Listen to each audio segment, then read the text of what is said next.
they served for us. They sacrificed for us.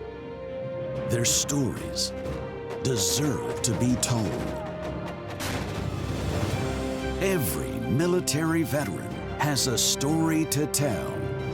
Join our host, Jay Garstecki, as we honor the stories of our true American heroes, one soldier at a time. The mission today is Operation Healing Heroes. Brought to you by Great Clips. Mr. Hopper, how you doing? Good morning, Jay. Very nice to meet you. Thank you. So I nice thought to maybe meet we'd you. get back to our roots a little bit, do some fishing, some boating, maybe a little camping. Does that sound good? That sounds wonderful. All right, let's take advantage of this great day we have. Let's do it. Steve Hopper is the quintessential small-town hero. Growing up in the small farm town of Greenfield, Illinois, Steve is no stranger to the outdoors. Flip her over. 3 right here. There's a cranking battery for the big motor. There's 2 accessory batteries, and then there's 3 trolling motors. Okay, wow. Ready? Ready.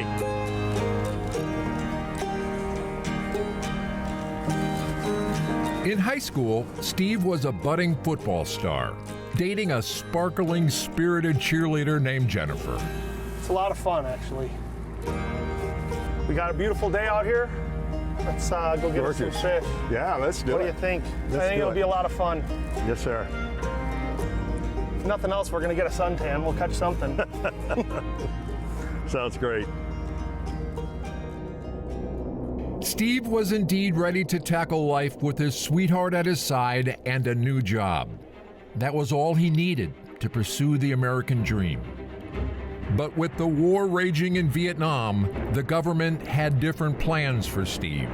Soon after graduating high school, Steve knew there was a certain notice looming. My dad called me one day and said, "Steve, you got your draft notice today." And I thought, well, I just wondered when it was going to happen. It wasn't if, it was when. While we were at Fort Riley, Kansas, they reactivated the 9th Infantry Division, and they literally brought guys in from all over the country, from California to New York, all from East Coast to West Coast, Texas up to Montana. I was assigned to Charlie companies, and a company's about 150, 160 guys. I didn't know a soul, didn't know any of them. And after 6 months of training, we were like brothers. We were like a family. That had its high points, but then later in Vietnam, when you lost guys, it certainly had its low points. Sure. Yeah. Some guys were married and knowing they were going to Vietnam. I wasn't, but I wanted a purpose for coming back, other than just me. So I bought Jennifer a diamond ring for Christmas that year. And I had no idea that he and his mom had gone shopping for a diamond ring. It was a surprise to me. Did you tell my parents earlier? I did. I talked to your dad about it. He talked to my dad about it. Got and the thumbs up. got the thumbs up, great. You know. And so we knew that on that leave when he was home that he was headed to Vietnam. Whether it was just my faith or what it was, I don't know, but I always knew that he'd return. You know, I just never had any doubt. And she became my purpose in life. She became something that I thought about every day. The love of my life and the gal I wanted to spend the rest of my life with. Steve reported back to duty at Fort Riley, where he was enlisted as a shipping NCO. Wiping away Jen's tears, he left her with an encouraging smile. "I'll be back," he said. He gathered his company and boarded the troop ship for the long trek to Vietnam. It was a 19-day boat ride. I lost 30 pounds in 19 days. I remember the first morning, went down for breakfast, and you're given a middle tray, and they slap stuff on there for you, and you can't identify it. And then as you're standing there eating, you don't sit, you stand. The guy 2 trays down from you, 2 guys down from you is thrown up in his tray, and it was just a bad environment. and we offloaded onto boats, and they took us into shore. And there was an Army band playing there on the beach, welcoming us. And you're out on a drive and you see something like this and you think, wow, the water's gorgeous. And then pretty soon the memories start coming back, and not so much the flashbacks maybe, but the memories of Vietnam. And you're walking. We spent so much time in the Mekong Delta in water, physically in the water. There are some dates that I'll never forget. Days of the year that I will never forget. May 15th was our first significant battle. We lost one guy that day, Don Peterson. June 1st was the first time I was wounded. That was a day that I just doesn't slip by any time, any year. You know, I think about that. We knew we were going out to BC Island that day. Our company was getting dressed and geared up, and I didn't have any trousers clean. So I borrowed a pair from our medic, Doc Taylor. And as we arrived to the island, we started getting sniper fire right away. We were going in on boats, and as they dropped the ramp on the beach, we started getting sniper fire. So we broke out into an opening, and I was moving over to a different place and within our unit there, and we were in some tall grass, and I felt the wire hit my leg. Just as I was walking, it was too late. Just as I had hit that wire, it had pulled the pin on our hand grenade, and a booby trap, a grenade exploded about a foot behind me. And I looked at myself, and I was bleeding, arms and legs and back of my legs, and it kind of shredded my trousers, my pants. And I looked at myself, and I went to sit down, and Doc Taylor, our medic, runs over to me. And he's the guy I borrowed the pants from that morning. We found a lot of humor in this, and right in the middle of this Terrible situation. terrible situation, you know. Here I am bleeding, and he said, "Don't sit down, Hop." He said, "I've got to pull some shrapnel out of you." So he pulled a number of pieces out of me. And then it hit him. Those are his Oh, pants. Hopper, these are my trousers, aren't they?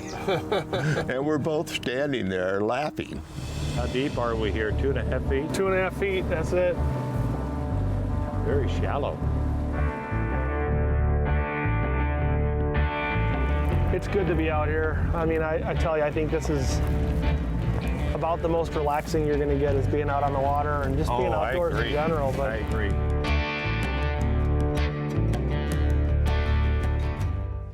By October of 1967, a staggering 80% of Charlie Company were either wounded or killed in Vietnam. As a squad leader, losing his men was like losing brothers. And to this day, you feel guilt about that. survivor's guilt. Survivor's guilt. I know you've heard about it, Jay, and you may have heard others talk about it, but it's very real. And one of the things I've tried to do as a result of being a veteran and having served in Vietnam, there was a lot of guys that never made it home. And I can be bitter about my experience, or I can talk about it and try to help others and try to live the kind of life that these guys would have prayed to have had. Right. And that's kind of become one of my missions in life, is to represent our veterans in the best possible way I can. And October 6th, another day, I was wounded that second time on that day and lost 2 guys in my squad as we got ambushed. And one of my guys, Danny Burkhead, was right across the other side of the dike from me. And he raises his head to tell me that Aldridge is dead. And I heard a rifle shot, and he immediately was shot in the head. So I lost my second guy there, and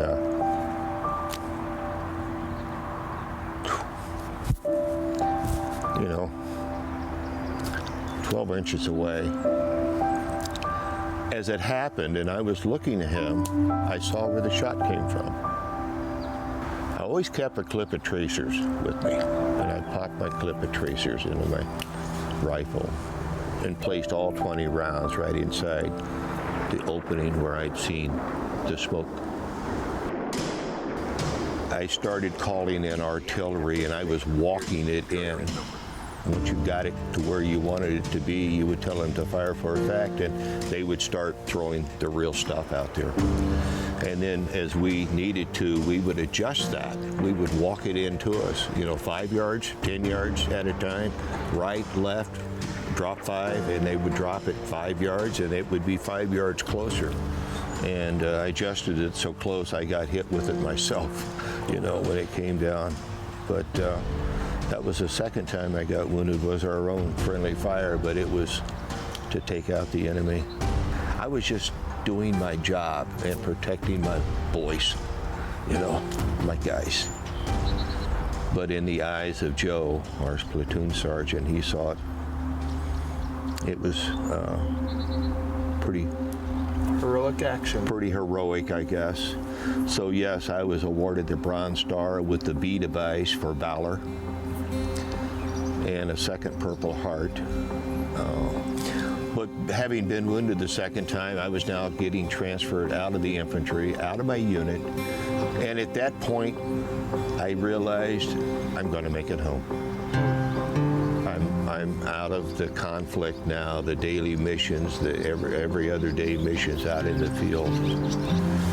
And at that point, I processed out and transitioned, started working, doing the processing to move back to the States, get my freedom flight home. We landed in St. Louis, and I got off the plane, walked into the terminal, and I heard a girl scream. And it was Jen. And I finally made it home. It's where I wanted to be. I didn't know what to do other than to go over and give her a hug, a kiss. And we held each other. My prayer was answered. Started living life, had my wife by my side, and started raising a family. Had 2 girls, 2 daughters, the light of my life, Well, I know I speak on behalf of not only myself, but everybody when we say welcome home. Thank you. Welcome home. Thank you. Appreciate it. Appreciate that. We at Operation Fishing Freedom are able to share and preserve these veteran stories thanks to our great sponsors. They rely on our YouTube subscriptions. That's where you come in. Please go to YouTube, search Operation Fishing Freedom, and click that subscribe button. Operation Fishing Freedom Foundation is also a nonprofit organization. And while we rely heavily on our sponsors, it's the donations from viewers like you that really make a difference. Log on to our website, operationfishingfreedom.com, and click on the donate button. Your donations are tax deductible and no donations too small.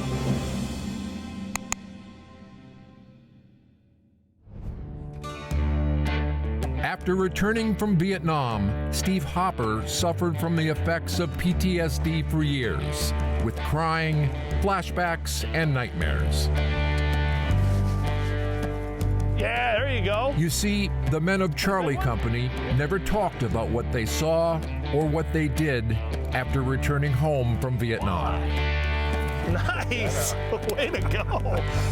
I'm going to let you keep this one, but you can't outfish the guy who brought you outfish. All right?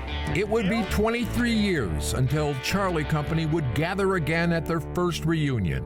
Now, Steve serves as an ambassador for the Greatest Generations Foundation. There's an organization called the Greatest Generations Foundation. They take combat veterans back to the countries they served in to maybe find peace with what that experience was about many years earlier. But I decided, if I'm going to go, I can't think of three better guys to go with than Bill Reynolds, Gary Maybaugh, who was one of our medics, and Larry Lilly, who was one of our radio operators. So I made some crosses, and white crosses with our 9th Infantry Division logo on it, like you see on my ball cap. And we got to this site, and I pulled a cross out of my backpack, and I had my wooden mallet with me, and we knelt and we hammered the cross in the ground, and we said a prayer. We read the names of all 47 men we had lost that day. An interpreter walked over to us and tapped us on the shoulder and said, "See that guy right there?" "Yes." "He fought against you on June 19th. He was a Viet Cong. He was a VC. He was your enemy." Wow. And we looked over at him, and he smiled. Don't ever underestimate the power of a smile. There was no tension. Right. All of a sudden, it was just, everything was fine. It was okay that he was our former enemy and we were his former enemy. That was okay amongst us. John noticed this gentleman had a scar, a sizable scar on his belly here. He had no shirt on. And only to learn that we had wounded him on June 19th, 1967. Really? So Bill pulls a Purple Heart off of his ball cap, and he talks to the interpreter, and he says, "Hong," he explains what the Purple Heart is and what it means and why it's awarded. And we presented it to this man. The Lord could not have scripted a better day for probably him and us. It was absolutely beautiful, but I never regret the fact that I served my country, and I'm so grateful I was given that opportunity. Well, welcome home. Thank you again for your service. Thank you. I don't think there's words that can describe how much I appreciate our new friendship and all that you've done for our country, our sacrifice, everything that you've done. But as a small token, I'd like to give you a couple things, if you don't mind. I do have your very own Operation Are you serious? Outdoor Freedom rod here. It's got all the branches of service, and it says handcrafted for Steve Hopper, an appreciation of your sacrifice and service. And as an added bonus, and since you outfished me all day, I have to get you your very own Steve Hopper jersey. So there's your name, Steve Hopper, on the front and Hopper on the back. That's for you, my brother. Thank you so much. Thank you for everything you did for our country. I appreciate that so much. Thank you. I will wear this with pride. Now you're official.